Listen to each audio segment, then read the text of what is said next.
एक कहता कि मैं बाबरी मस्जिद के साथ हूं, दूसरा कहता बाबरी मस्जिद गिराने वाले पे मुझे गर्व है। दोनों में से किसी से माफी नहीं मांगी। अच्छी तरह सुनिए, धमाका है ये। देखिए, मुझे लगता है कि कौन नफरत फैलाता है और कौन डिवाइड एंड रूल अंग्रेजों से सीख कर आया है, ये पूरे देश को पता है।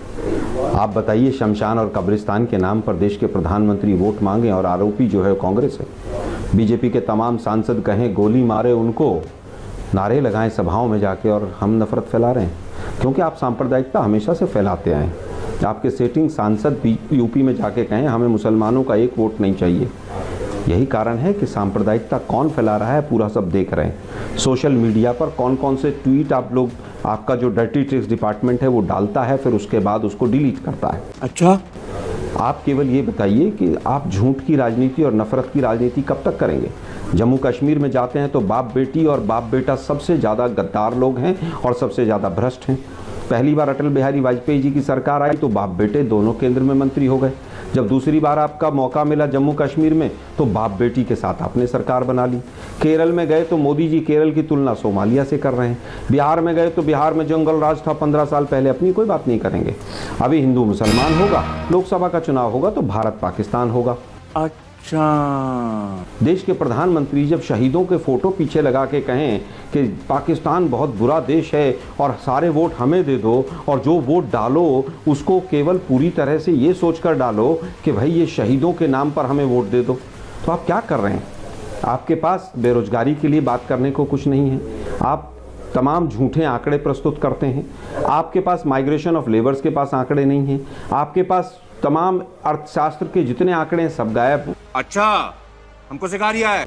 National bureau of crime records ने आंकड़े देने बंद कर दिए हैं। बहुत हुआ महंगाई परवार, अब की बार उनकी सरकार है। भाई देश के प्रधानमंत्री महोदय, आप इतनी झूठ क्यों बोलते हैं? मैं देश नहीं बिकने दूंगा। आज हाल ही हो गया, मैं कुछ भी नहीं छोड़ूंगा, सब कुछ बेच दूंगा। उससे पहले क्या था कि आप 15 लाख करोड़ रुपया आएगा, 4 लाख करोड़ रुपया वहां पर बाहर विदेशों में रखा है। नोटबंदी से सारा काला धन आ जाएगा और ये नोटबंदी के बाद सारे पत्थरबाज अपने घर चले जाएंगे। जी, अरे भाई कब तक झूठ बोलेंगे? अच्छा। केरल में मुस्लिम लीग से गठबंधन बेरोजगारी के लिए है कि महंगाई के लिए? पश्चिम बंगाल में फुरफुरा शरीफ के गद्दी नशी पीरजादा अब्बास के सजदे में जो कांग्रेस खड़ी है आईएसएफ के साथ, वो नौजवानों के लिए है कि किसानों के लिए? और असम में जिनके बारे में यह धारणा है कि वो बांग्लादेशी मुस्लिमों की समर्थित पार्टी है, AIUDF के बदरुद्दीन अजमल के साथ खड़े हैं, ये किसके लिए खड़े हैं? आसाम के अधिकार के लिए कि विकास के लिए? नाइस। जो कांग्रेस कर रही है उसे हम दिखाने की बात कर रहे हैं क्या? ये मुस्लिम लीग आपको लगता है सौहार्द, शांति और सेकुलर का प्रतीक है?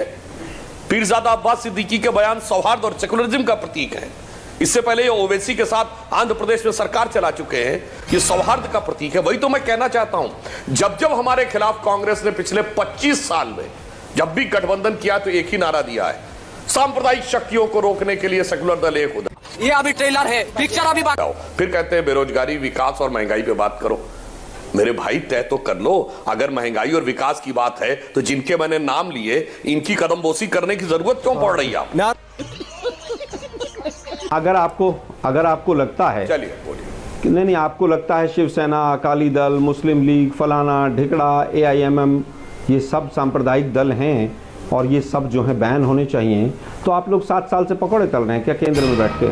सबको बैन कर दीजिए ना आप लोग। देखिए क्या विचित्र जवाब दिया कि बैन कर दीजिए। अरे तो हम चुनाव लड़के सबसे ज्यादा वोट पाके आए देश में, तो हमको तो आप जो मनाए वो गरिया लीजिए। और अब आप कह रहे हैं कि बैन कर दीजिए। लोकतंत्र है कि नहीं? लोकतंत्र है तो क्यों नहीं स्वीकार करते? और आपके मुंह से क्या निकल गया लौकी? फलाना ढिकड़ा में आप शिवसेना और अकाली दल बोल गए।